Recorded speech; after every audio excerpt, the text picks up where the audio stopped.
It looks like we get the pleasure of being on the play.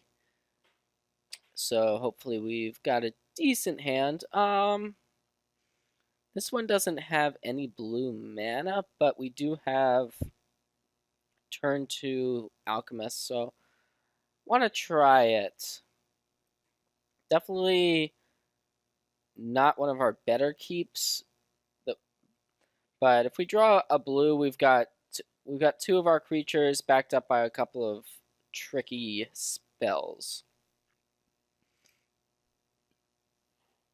Another card that we could potentially draw that would be nice would be Collective Defiance, to be able to filter out some of these cards if we don't want them.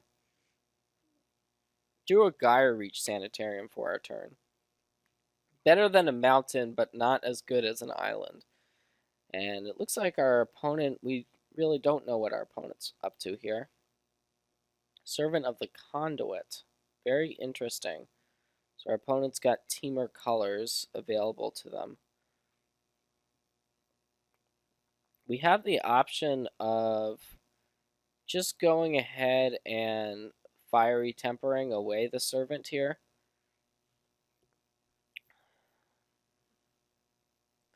It's hard to know exactly what our opponent's playing. If we play the fiery temper, the nice thing about it is that it uses our mana for the turn. Alternatively, we could just activate the Gaia Reach Sanitarium this turn, looking for that island. Alright, I kind of like that a little bit better. We really do want a blue source. So let's try passing the turn. We can always use the Fiery Temper when we want to. Now, our opponent can definitely just play a 4-mana card here off of the Servant, but our hand needs some help.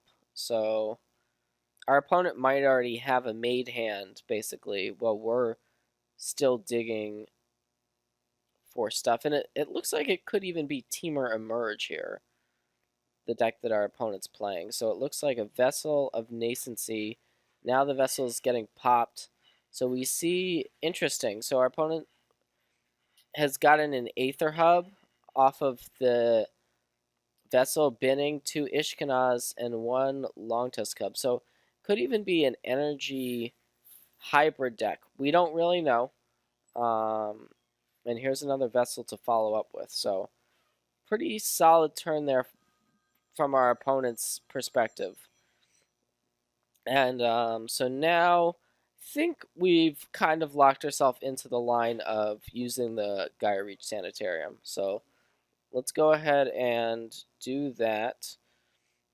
And we found the blue source. Unfortunately, it's a Spire Bluff Canal, so it is going to come into play tapped, which isn't optimal at this stage. So we have to figure out what we want to discard. And our opponent's also going to be able to loot here, of course. So if we don't draw anything in addition, we're not going to be able to play a blue card on our next turn. I think we can just discard a Storm Chaser Mage because we have 2 of those in our hand, and then it looks like our opponent is playing some type of Aetherworks Marvel deck, since we see Aetherworks Marvel there hitting the bin from our opponent. So that means that our opponent likely does have an additional copy of Aetherworks Marvel. So we've got an interesting spot here. We can play the Spire Bluff Canal, but then we don't really have a great play. I think we actually want to loot with the Gaia Reach Sanitarium, and then we can discard the Fiery Temper for its madness cost. So we can ping our opponent first, play the Mountain, and then activate the Reach Sanitarium and discard the Fiery Temper. So we can aim the Fiery Temper at the Servant of the Conduit. And it looks like our opponent is considering what they're going to discard. One interesting thing about Gaia Reach Sanitarium is that it fixes the draws of both players. So while we're happy to be able to do things with our mana now, because without the Gaia Reach Sanitarium, we would not be able to do as much. Our opponent now has access to. We have to assume that our opponent has access to all the cards that they could possibly want. And we drew another blue land, but now it's a tap land. So our draw has been a little bit awkward this game, and our opponent's going to have time to really set up. Here's an Oath of Nissa. So we don't know what version of Marvel our opponent's playing, whether they have big fat creatures like Emrakul and Ulamog, or more likely it's just more of a fair mid-range deck. Here's a Fabrication module. Okay, so we're really seeing a lot of different cards from our opponent's side of the table. And we drew for our turn Chandra.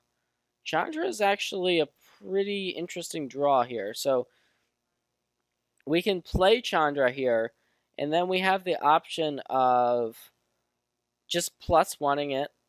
And I think that's going to be the play, because we're not gonna want to make the 2 red from the Chandra this turn, so we can just play it and then follow up with a tap land. So we can go ahead and deal our opponent 2 damage, and that's going to put our opponent down to 15. So it's really going to be a race to see if we can somehow close out this game and attack our opponent's life total efficiently with cards like Chandra and Thermo Alchemist, or if our opponent's going to have time to really get going, because it looks like, and here's a decoction module, so it looks like our opponent is going to have plenty of stuff to do later in the game as the game goes on here. And so here's Fabrication module. Now the Servant is going to get a counter, or 2 counters rather, because the Decoction module makes a mana as well. So we may actually want to consider getting rid of the Servant with our Chandra, because we can, of course, tick Chandra down if we choose to. Our draw for the turn, Highland Lake, not the best draw. We also have this Unsubstantiate, which we have access to. So we could also tick Chandra up.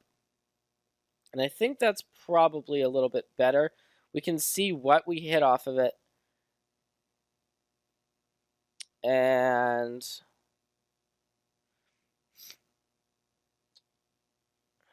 let's do that. Let's go with that line. Alright, so we actually hit an Unsubstantiate off of the Chandra Plus. So I think we want to cast it and then save the one that's already in our hand. So we can Unsubstantiate something here. We have the option of unsubstantiating the Servant if that's the direction we want to go in. And I think it is. Just getting that card back into our opponent's hand. It's pretty nice for us. And then with the Thermo Alchemist untap trigger on the stack, we can ping our opponent. And then follow up here with one of our blue sources. Unfortunately, a lot of the blue sources in the deck do come into play tapped. That is one of the downsides to having to play these blue-red tap lands.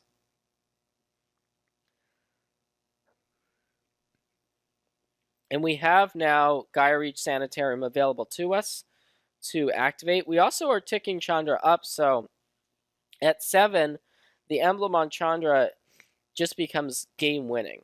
Once we get Chandra up to 7, we basically are just going to be set for the rest of. We can just burn our opponent out that way very easily.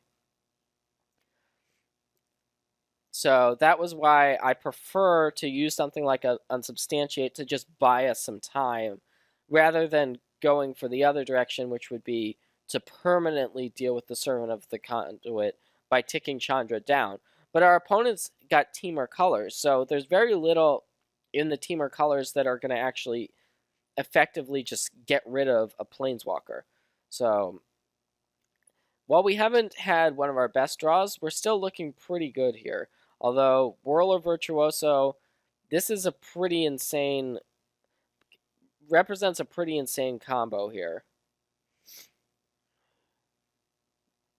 So the Fabrication module is going to make the Whirler Virtuoso into a 4/5.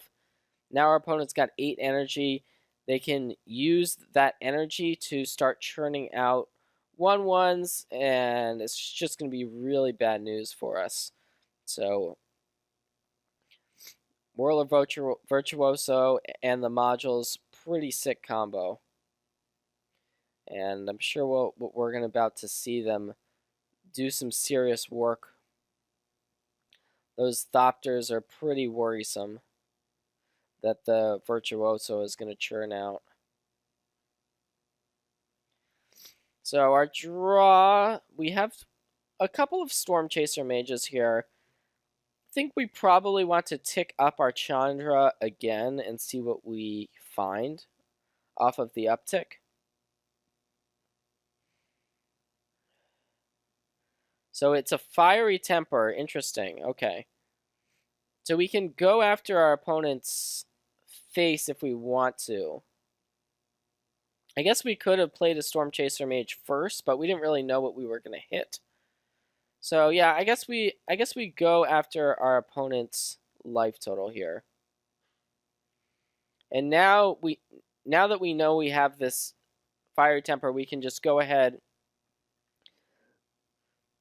and use it.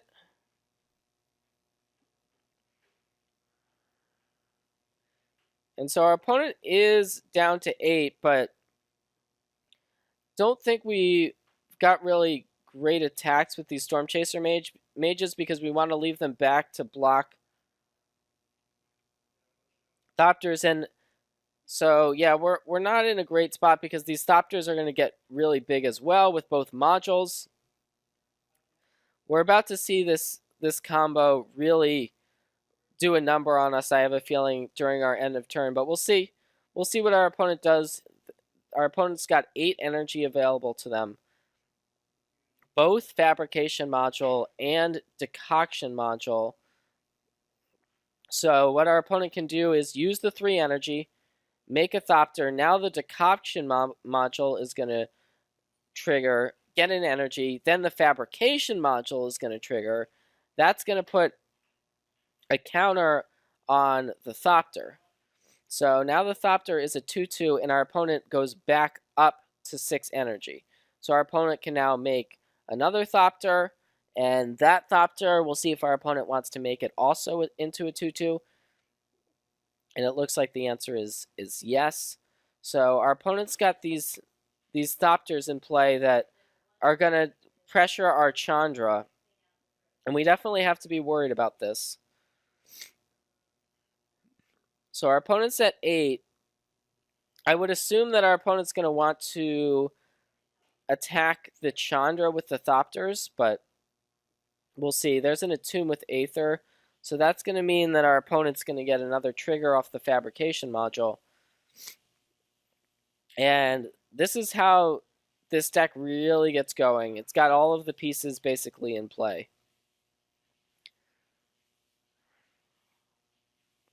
And unfortunately, if we block a 2/2 Thopter, our opponent can then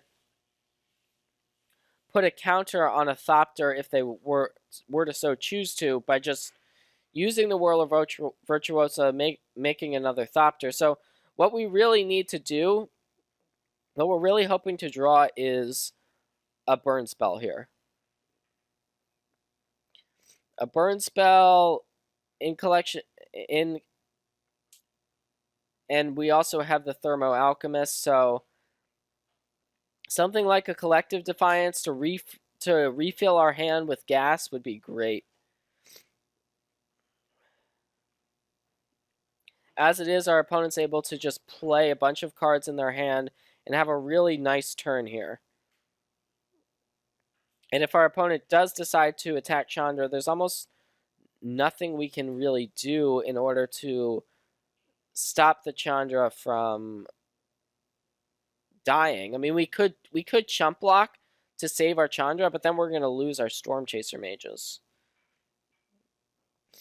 So we're gonna have a tough decision here for sure.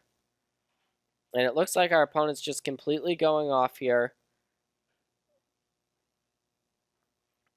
So our Storm Chaser mages, even though they seemed like they would be good on this type of board, the fact that our opponent's got all of these flyers means that they're really just a lot less effective than we want them to be, because our opponent can make Thopters in order to block if they want to. And so it looks like the attacks are going to come at Chandra. So we have a choice of whether we want to try to save the Chandra or not, but it looks like our opponent's also getting in with the Whirl of Virtuosa. So in order to save our Chandra, we would need to chump block basically with all of our creatures. And as much as we want Chandra in play, we basically have no choice but to let this attack come through and let our Chandra die. So Chandra is going to hit the graveyard. We're still at 20, but our opponent's board is really impressive. So let's see what we can find here off the top.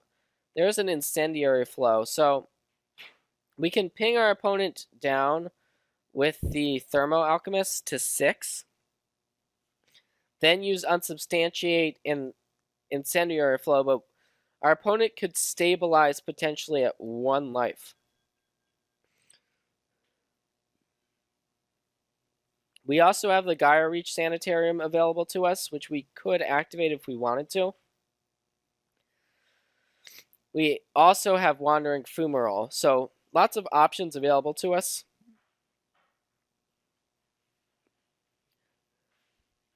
I think what I want to do here is to activate the Reach Sanitarium to see if we can find anything off of it. Because if we draw another burn spell, we can just win the game right here. All right, so we drew Wandering Fumarole, not the card we wanted. So we're just gonna discard it, and we're just gonna be forced to try not to die on our next turn, but we're definitely in a rough spot. So we can just go ahead and use this Incendiary Flow to go to our opponent's face. And that's going to untap the Alchemist. And I think our best bet here is to simply pass the turn and hope that our opponent cannot deal us 20 damage, because we cannot kill our opponent this turn. If we attack with the Storm Chaser mages, our opponent's just going to make Thopters and is going to be able to block in the air. So attacking isn't going to do us any good here. We're just going to have to count up our blockers. We're going to hope to keep our Thermo Alchemist in play, because if our Thermo Alchemist survives, we can also use the Unsubstantiate to get rid of one of our opponent's Thopters, which we may want to actually go ahead and do. So our opponent's making a bunch of Thopters, and they are going to be 2/2s. It looks like they're all 2/2s except for one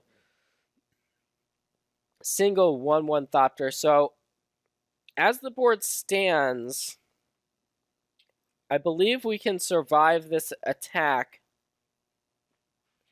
but it's not going to be pretty, that's for sure. But we'll see if our opponent has something in addition here. So here's a Decoction module. So we're going to have to let that enter play, even though we could return a spell to our opponent's hand, and here's an Ishkana. So what Ishkana is going to do, it would give our opponent a bunch of triggers off of the decoction modules because 4 creatures would be entering play. It looks like our opponent does have Delirium, so enchantment, creature, artifact, sorcery. So our opponent does have Delirium. So I believe we do not want this to enter play. So let's go ahead and ping our opponent, and then we can return the Ishkana to our opponent's hand here. So let's go ahead and do that. Now our Thermo Alchemist is going to untap. So we're going to have blocks on the... We can block 2 of the 4 power creatures here. Our opponent's got... It looks like doesn't have energy left, so we can block 2 of the 4 power creatures, and it looks like our opponent's only got 16 damage coming through.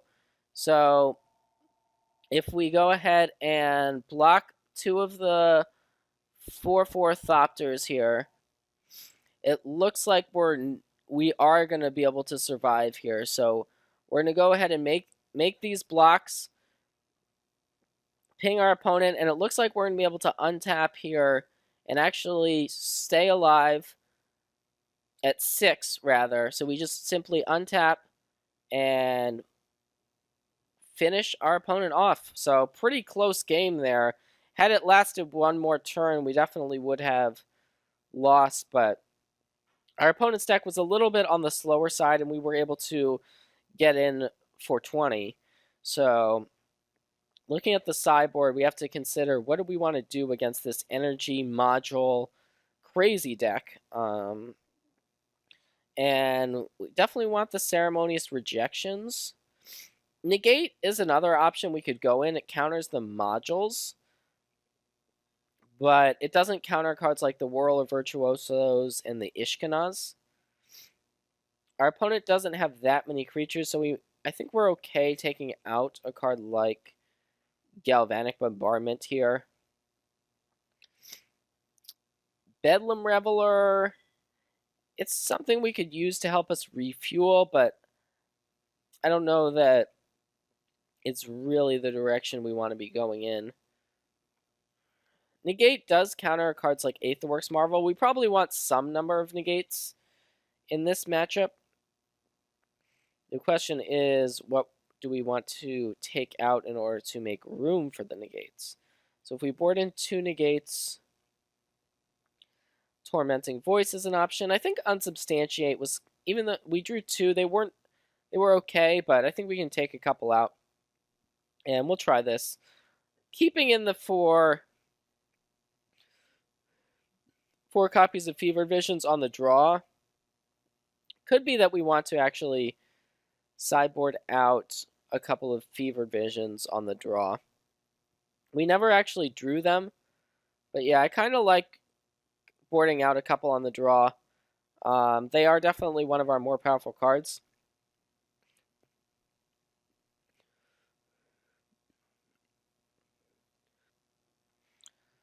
Alright, so we have submitted our deck, and we have a 5-lander.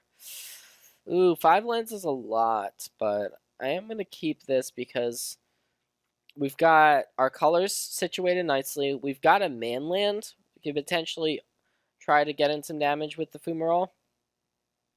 And we've got arguably our best 2-drop. Thermo Alchemist did a ton of work in that last game, and we have it on turn 2 here. So I'm fine in a deck like this keeping 5 lands hands because we have cards like Collective Defiance and Tormenting Voice. We can discard these excess lands. So we really want to be able to keep our opening hand because every single card is extremely relevant. And we see here, since our opponent is playing a 3-color deck, their mana base is going to be a little bit slow, coming out with a tap land as well. And we actually drew Speak of the Devil, Collective Defiance, so one of our better draws here, for sure. And we'll see if our opponent is able to combo off the way they were able to in that previous game, because that was pretty insane. We almost got beaten by all those modules. And we'll see our opponent. We've seen Longtusk Cub and Servant of the Conduit, so it's pretty likely our opponent has a 2-drop creature. But alternatively, if our opponent does not have a 2-drop creature, expect to see something like a Decoction module here. Okay, but it is going to be a Servant of the Conduit. So we have the option now, untapping, to either get rid of it now or play Thermo Alchemist. But I think we just go for the Thermo Alchemist here, because once it's in play, it's going to snowball really quickly. So I like getting this card into play. Our opponent hopefully does not have a removal spell for it. We didn't see any removal in our opponent's main deck, and there's not that many cards that are going to kill a Thermo Alchemist. So our plan is going to be to just have this card just stick in play, and we can just go ping, ping, ping, similar to last game. So we can potentially, on our next turn, Incendiary Overflow the Servant, and then moving forward, we're going to have Collective Defiance to really make sure we have enough gas moving forward. So here's a Traverse the Ulvenwald. This is just going to be able to find our opponent a basic land, so looks like early on it's going to be a lot of setup here. Could be a Whirler Virtuoso. I wouldn't be surprised to see that as a follow-up play. Our opponent with the Servant now basically does have perfect mana. Interestingly enough about this Temur energy deck, we've seen a lot of land search cards. We've seen both Traverse, Ulvenwald, and Attune with Aether. So our opponent's got a lot of different things going on. And here's a Fabrication module. Okay, so our opponent's only got 1 energy right now, but look for that number to increase pretty quickly. So unfortunately, we are a bit flooded. I think we want to get rid of our opponent's Servant of the Conduit here. We could alternatively just go after our opponent's face, but it's a little bit early to do that. So our opponent's Servant is going to get exiled. That's going to mean that the creature going away isn't going to help for delirium purposes, and it's also going to mean that our opponent has one less mana, essentially, access to, because even though our opponent only has 1 energy with the Fabrication module, we know that after seeing our opponent's deck, it's very easy for our opponent to get a bunch of mana, and for that Servant of the Conduit to basically just be a tap, make a mana, and using an energy isn't that much of a cost in our opponent's deck. So next turn, we're really going to probably lean on this Collective Defiance. So we're going to want to most likely just target ourselves and filter our hand away. And then we can also look towards thinking about what we want to do with that other mode. So if our opponent doesn't have any creatures in play, we're definitely going to want to go at our opponent's face. Now, it could be that we actually draw something here where we don't want to use the Collective Defiance, but we'll see. So it's a negate was our draw. That's a really interesting one. We could hold up negate, but our opponent's only got 2 cards in hand. I think our safest bet here is just going ahead and using the Collective Defiance. Although if we were to wait, it would mean we could potentially get more value. But I think we just go ahead and use it for, and we're able to escalate it once, so that's still pretty good. So we're gonna cast it with 2 modes.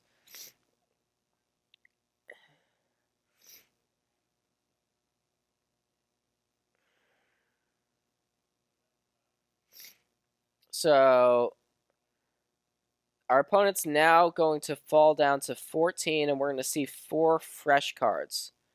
And as we see, we're pretty happy with how this turned out. We've got 4 new spells to work with. So that's going to mean that we're going to have a lot of gas moving forward. So that's one of the bonuses to playing the full 4 Collective Defiance, is that when we have kind of one of these mediocre hands, we're able to just say, okay, I'm going to get a new hand later in the game, and we've still got a Thermo Alchemist, which can do a ton of work. But here's a Long Tusk Cub, so this is a pretty dangerous card. It's a 3/3, but our opponent has energy and looks like 3 energy, so our opponent can now make this Long Tusk Cub into a really formidable threat, and we don't have an easy way of getting rid of that card right now. Our opponent also has Decoction Module available, mana available, so our opponent could even bounce the Long Tusk Cub. So it looks like that Long Tusk Cub is going to be sticking in play here. So we did draw a land, not the best, but we can go ahead and play that. And I think we want to deploy this Storm Chaser Mage and try to go for some aerial attacks here. So this is going to be like the last game. It's going to be a race where we're going to be relying on our creatures to finish the job off. So the Storm Chaser Mage is going to get in. We're not going to fire off a spell this turn because we want to play the Thermo Alchemist post-combat. And then we're hoping that this Vessel of Nascency, which our opponent is likely to crack, will not find something that is going to be great. Something like an Ishkana would stop, with Delirium especially, would stop our attacks in the air. So we are pretty reliant on these Thermo Alchemists for closing the deal here. So let's get in here for a single point. Hopefully our opponent doesn't have anything.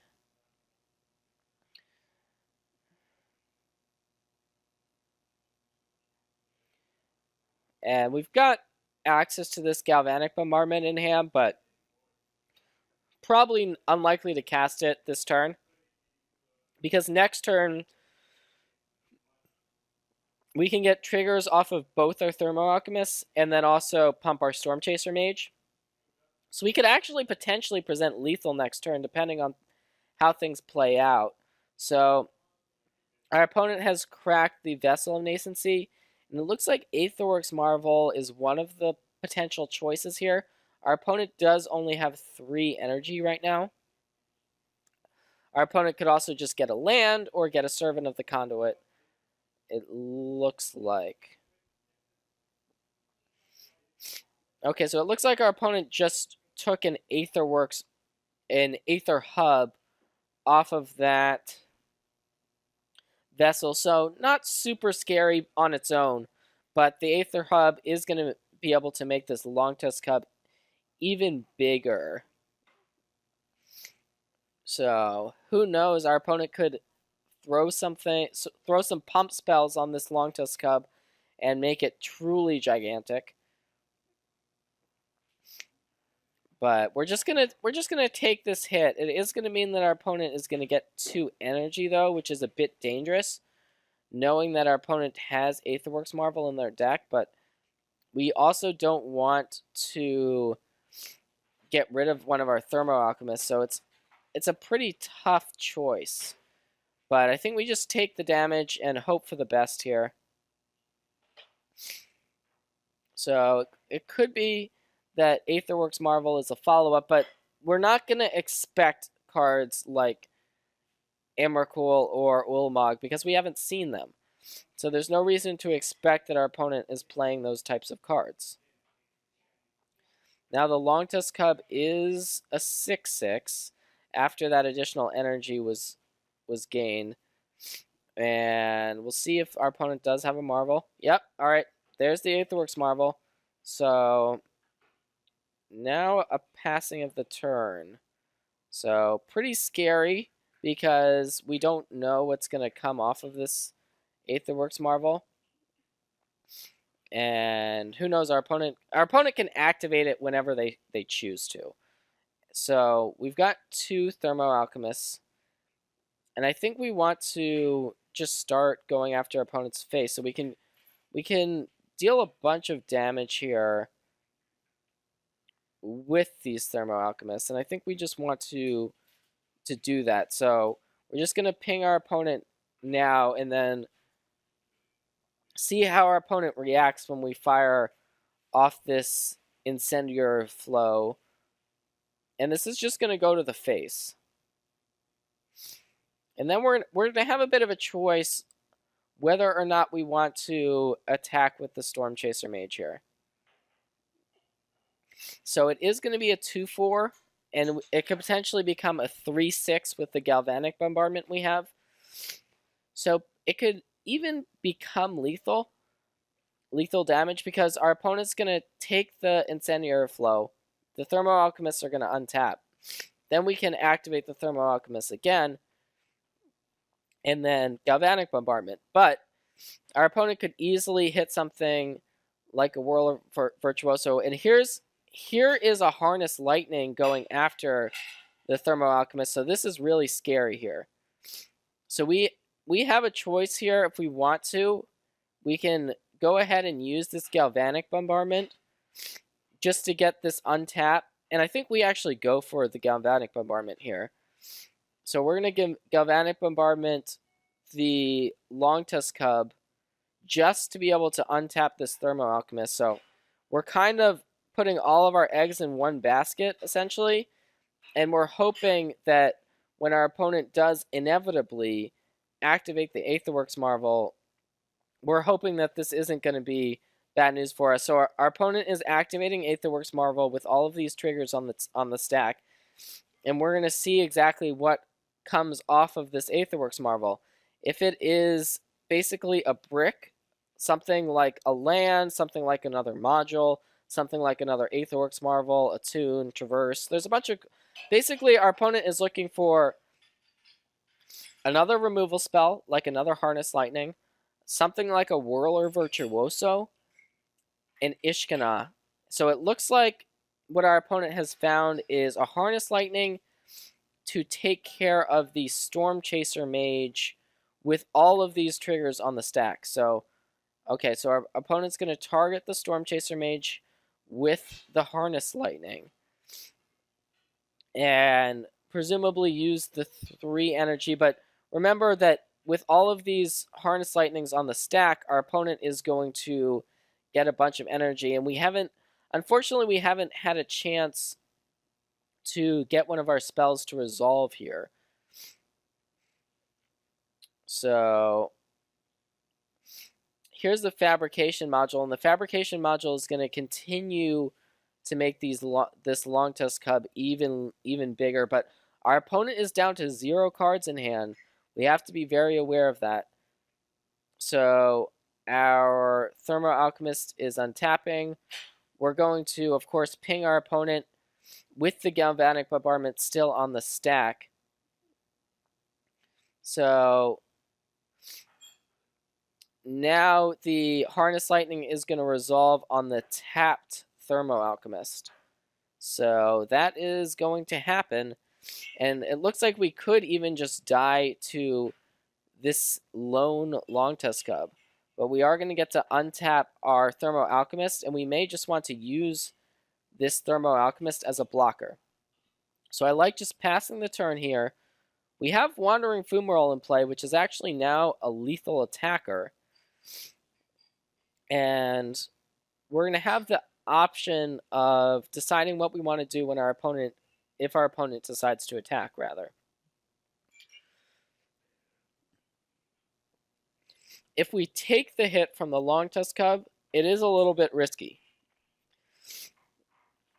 A lot of the cards still left in our deck are going to kill our opponent, any of our 3 damage burn spells. And if our opponent attacks and leaves themselves vulnerable, we can actually win with Wandering Fumarole as well. So we'll see if our opponent draws something like a land or something that isn't that useful. If our opponent wants to actually attack with the Longtusk Cub, because if they do, then we're going to have this Wandering Fumarole still available to us to attack them back. And so it looks like, okay, our opponent's just going to concede here. It looks like the Wandering Fumarole is just going to be enough to do it. And while our opponent can attack here with the Cub, it looks like they have no way of gaining headway, and we've still got our Thermo Alchemist in play. So our opponent's just going to concede the match. And that is going to do it.